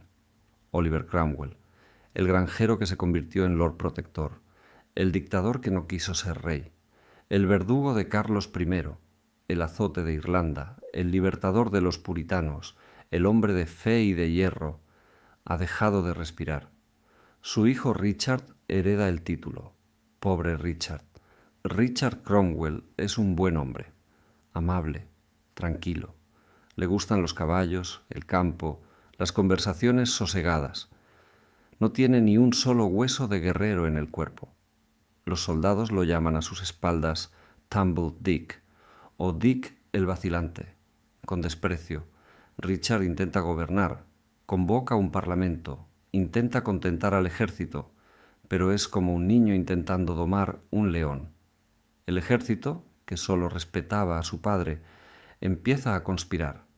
Los generales, esos lobos que Cromwell mantenía a raya con su sola presencia, ahora se pelean por la presa. El general Lambert, el general Fleetwood, el general Monk, cada uno tiene su propio ejército, sus propios intereses, su propia ambición. Richard no puede controlarlos. A los pocos meses lo obligan a disolver el Parlamento. Luego lo empujan a abdicar. El protectorado, esa frágil construcción que Cromwell levantó con sudor y sangre, se derrumba en menos de un año sin él. Inglaterra se hunde en el caos. Y entonces, ¿qué cree que pasa? Lo que siempre pasa cuando un pueblo está harto de guerras, de dictaduras, de experimentos extraños. Lo que siempre pasa cuando la gente solo quiere dormir tranquila sin que nadie llame a su puerta a medianoche. Inglaterra mira hacia atrás y ve que la única época de estabilidad que recuerda fue bajo los reyes. Ve que antes de la guerra, aunque el rey fuera terco, al menos se podía vivir, se podía comer, se podía ir al mercado sin miedo a que un pelotón te detuviera por decir una blasfemia. Y empieza a susurrar un nombre que llevaba 12 años en el exilio, Carlos II, el hijo del hombre al que Cromwell decapitó, el rey alegre, el que promete fiesta, perdón y cerveza gratis, el general George Monk, que manda las tropas en Escocia, es un hombre práctico, un zorro viejo que sabe leer el viento. Ve que nadie quiere más puritanismo. Ve que el país anhela la restauración. Así que Monk marcha sobre Londres. Con su ejército, sin disparar un tiro, ocupa la capital. Expulsa a los generales que se pelean. Reconvoca al antiguo Parlamento Largo, el mismo que Cromwell disolvió, y les propone algo sencillo. Llamemos al rey. El Parlamento, que ya es solo una sombra, asiente. En mayo de 1660, Carlos II desembarca en Dover. No viene con un ejército, viene solo, con su séquito, con su madre, pero las campanas repican, la gente llora de alegría, le tiran flores, le aclaman. La restauración ha comenzado, la república por la que murieron decenas de miles de personas se desvanece como un mal sueño. Nadie la defiende, nadie la llora. Inglaterra borra 11 años de su historia como si hubieran sido un error de imprenta. Pero los realistas victoriosos no son tan generosos. Ellos quieren venganza. Y el principal objetivo de esa venganza ya no puede defenderse. Está muerto. Pero eso no les importa.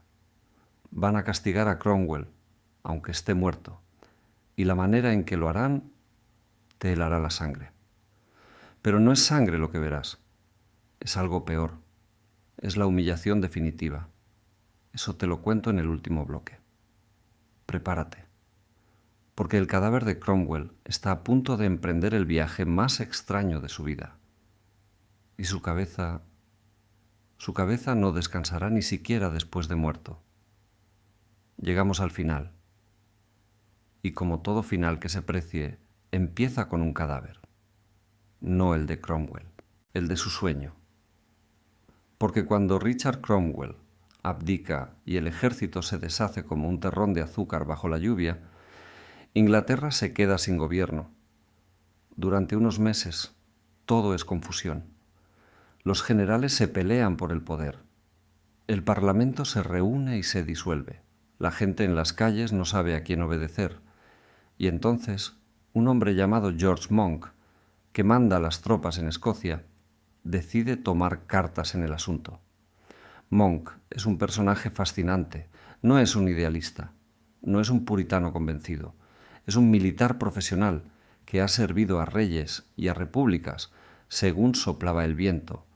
Alguien dijo de él que tenía la conciencia ancha como una carretera. Y tenía razón. Monk mira el mapa, mira las caras de la gente, mira la bolsa y dice: esto no funciona, vamos a traer de vuelta al rey. ¿Y qué rey va a traer? Pues al hijo del hombre que Cromwell ejecutó, a Carlos II. Carlos II lleva años exiliado en Francia y en Holanda. Vive con lo que le prestan sus primos europeos, jugando al billar y enamorando a medio mundo. Es alto, moreno, simpático, todo lo contrario a su padre. Su padre era rígido, distante, terco. Él es flexible, cercano, con un sentido del humor que desarma. Cuando Monk le envía un mensaje secreto diciéndole que vuelva, Carlos casi no se lo cree. Ha pasado más de una década soñando con este momento, pero no quiere equivocarse, no quiere que le pongan condiciones, así que hace algo muy inteligente. Promete lo que sea. Firma un documento llamado Declaración de Breda. En él ofrece amnistía general para la mayoría de los que lucharon contra su padre. Promete libertad de conciencia. Promete pagar las deudas del ejército. Y sobre todo, promete no vengarse.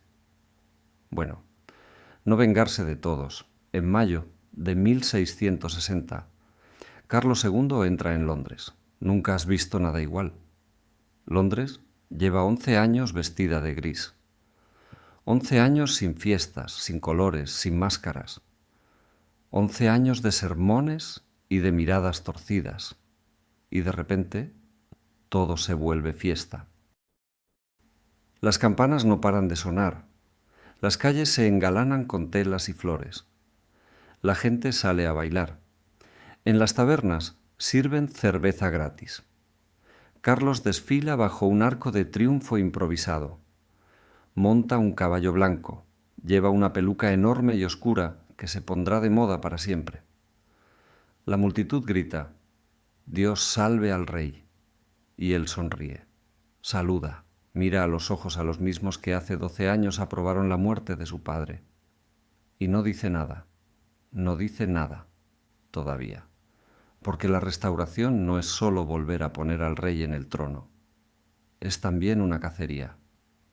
El parlamento que Carlos convoca, llamado irónicamente Parlamento de la Convención, está lleno de realistas furiosos. Hombres que perdieron tierras, que vieron a sus amigos colgados, que tuvieron que esconderse en armarios durante la dictadura de Cromwell. Esos hombres no quieren perdón, quieren sangre. Carlos II, que en el fondo es un tipo pragmático y no particularmente cruel, intenta moderarlos, pero no puede. La presión es enorme. Así que acepta un compromiso. Se aprobará una ley de indemnidad y olvido. La mayoría de los que participaron en la revolución serán perdonados, pero los regicidas, los que firmaron la sentencia de muerte de Carlos I, esos no, esos morirán. 59 hombres firmaron aquella sentencia. Algunos ya han muerto, otros han huido al continente, otros se esconden en Inglaterra, los van cazando uno a uno. 10 de ellos son capturados y ajusticiados. La horca espera. Y no es una muerte limpia. Es la horca. Y luego destripamiento. Y luego descuartizamiento. Una barbarie que hoy nos parece medieval. pero que entonces se consideraba justicia ejemplar. Uno de los condenados, un hombre llamado Thomas Harrison, muere con una dignidad pasmosa. Antes de morir, dice: «Voy a recibir mi corona». Y sonríe. Pero los realistas quieren más. Quieren la cabeza del pez grande, quieren a Cromwell. Pero Cromwell está muerto. No importa. Van a juzgarlo igual. Van a ejecutarlo igual. El 30 de enero de 1661. 20 años exactos después de que Carlos I perdiera la cabeza en el cadalso. 20 años. Esa mañana, fría como pocas, los alguaciles del rey van a la abadía de Westminster. Allí, en una capilla lateral, están enterrados Cromwell, su yerno Henry Ireton y el juez John Bradshaw, el presidente del tribunal que condenó al rey. Los abren, sí. Abren las tumbas. Dentro, los cuerpos no han terminado de descomponerse del todo. La cera de los sudarios, los aceites del embalsamamiento, el plomo de los ataúdes han hecho su trabajo. Cromwell aún se reconoce.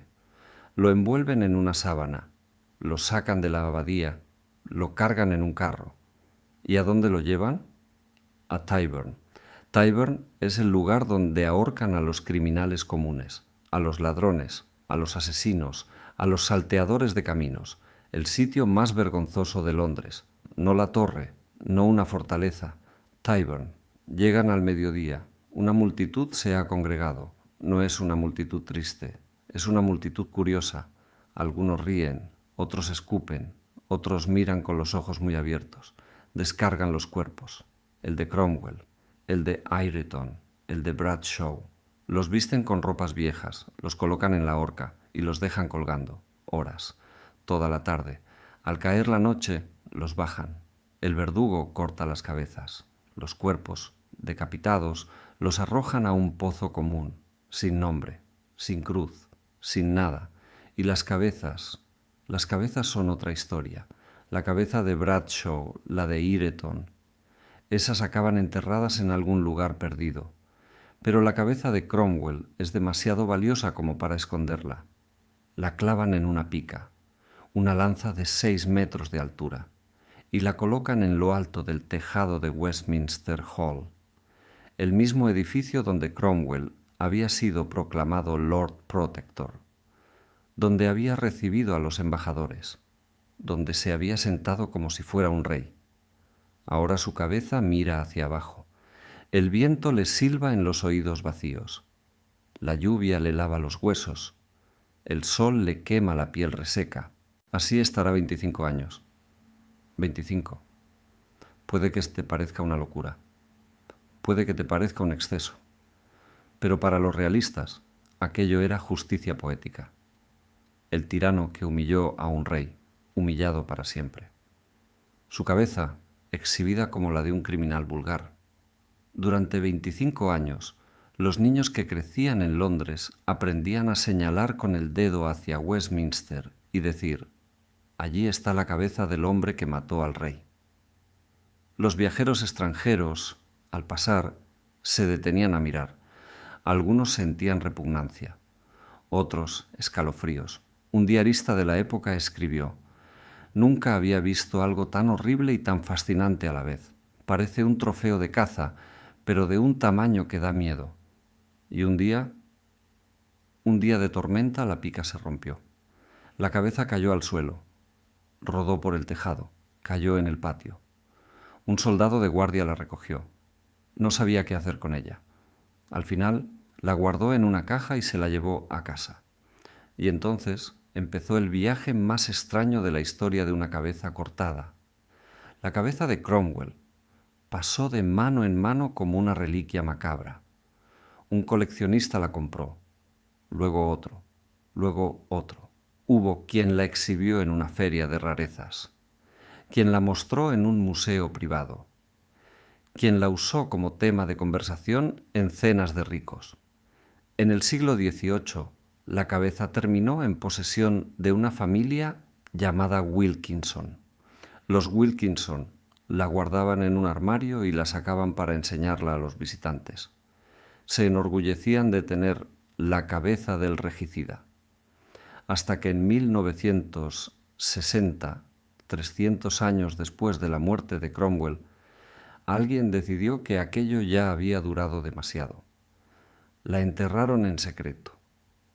No en una tumba real, no con honores, en el suelo del Sidney Sussex College, en Cambridge, el mismo colegio donde Cromwell había estudiado cuando era joven, el mismo lugar donde empezó su historia.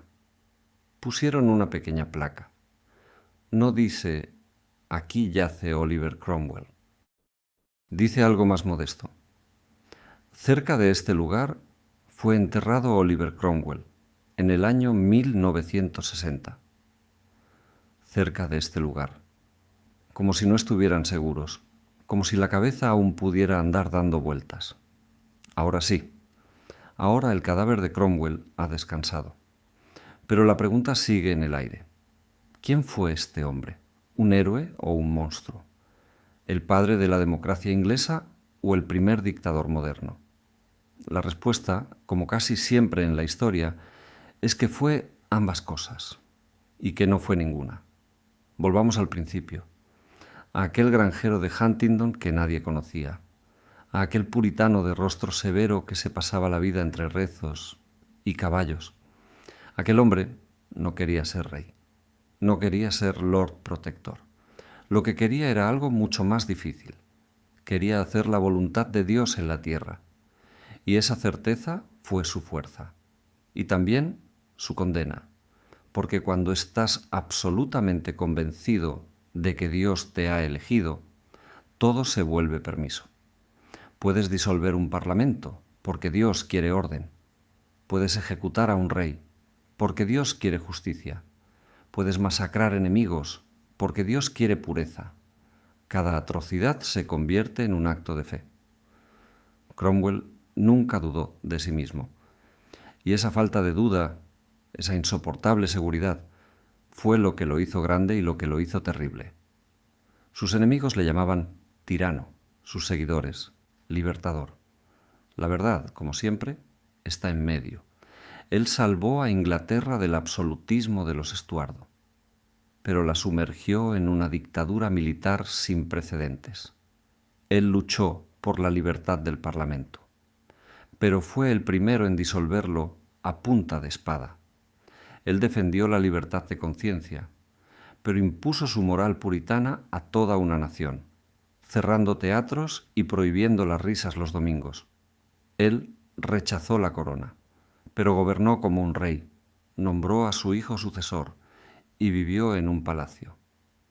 Y sin embargo, algo de él pervive, algo que ni la restauración monárquica pudo borrar, porque después de Cromwell, nada volvió a ser igual. Los reyes volvieron, sí, pero volvieron con miedo. Sabían que si se pasaban de la raya, el Parlamento podía recordarles lo que había pasado en 1649. Sabían que había un precedente sangriento, terrible, pero real. La idea del derecho divino de los reyes murió con Carlos I en aquel cadalso. Nadie volvió a creer de verdad que el monarca estuviera por encima de la ley. Cromwell, sin quererlo, había plantado una semilla que germinaría más de un siglo después, en la Revolución Gloriosa de 1688, y más tarde en las democracias modernas. Por eso, algunos historiadores lo llaman el primer revolucionario moderno, el primero que entendió que el poder no viene de Dios, sino de la fuerza y la legitimidad popular. El primero que se atrevió a romper el molde. Pero otros lo recuerdan de otra manera. En Irlanda, el nombre de Cromwell sigue siendo un insulto, una maldición. Los viejos cuentan historias de miedo a los niños, historias de ciudades arrasadas, de iglesias ardiendo, de familias que desaparecieron. Su campaña en Irlanda fue una mancha que nunca se borrará. Los ingleses, por su parte, no saben muy bien qué hacer con él. Está ahí, en los libros de texto, pero nadie le levanta estatuas con mucho entusiasmo. Su efigie no preside plazas principales. Su nombre no se corea en los estadios. Es un incómodo recuerdo. Quizá porque todos, en el fondo, sentimos que Cromwell nos habla de nosotros mismos. Nos habla de la facilidad con la que un idealista se convierte en un tirano, de cómo la cruzada por la libertad puede terminar con grilletes, de cómo la certeza absoluta es el primer paso hacia el abismo. Y también nos habla de algo que duele, de que a veces los hombres más necesarios son los más peligrosos. Al final de su vida, antes de que la fiebre se lo llevara, Cromwell dijo aquello de necesidad cruel, como si se estuviera disculpando ante alguien, ante Dios, quizá, o ante sí mismo. No sabemos si encontró el perdón. No sabemos si, en sus últimos instantes, la cara del rey muerto se le apareció entre las sombras. Lo que sí ya sabemos es que su historia sigue fascinándonos, porque es la historia de un hombre normal que hizo cosas extraordinarias, un hombre con pies de barro, con contradicciones, con grandezas y miserias, como tú, como yo. Y esa es la lección que nos deja Oliver Cromwell, que los héroes no son de mármol, que los villanos no llevan cuernos, que en cada uno de nosotros hay un granjero que sueña con cambiar el mundo y un dictador que espera su oportunidad. Quizá lo único que separa a uno del otro es una noche de insomnio, una duda, un momento de lucidez en el que nos preguntamos, ¿estoy haciendo esto por ellos o por mí? Cromwell nunca se hizo esa pregunta, o quizá sí, pero no quiso escuchar la respuesta, y por eso su cadáver acabó colgado de una horca en Tyburn y su cabeza clavada en un palo. Y por eso, 300 años después, seguimos hablando de él, no para juzgarlo, para recordarnos a nosotros mismos. Y ahora, querido amigo, hemos llegado al final de este viaje. Hemos visto al granjero, al soldado, al político, al dictador, al cadáver humillado. Hemos visto la luz y la sombra de un mismo hombre. Si este relato te ha hecho pensar, si te ha removido algo por dentro, entonces mi trabajo está hecho. Porque de eso se trata, vidas que marcaron la historia, de mirar a los que vinieron antes y preguntarnos qué haríamos nosotros en su lugar. Yo soy Alejandro Montiel. Esto ha sido Vidas que marcaron la historia. Nos vemos en el próximo capítulo. Hasta entonces, cuida tu libertad y nunca dejes de preguntarte,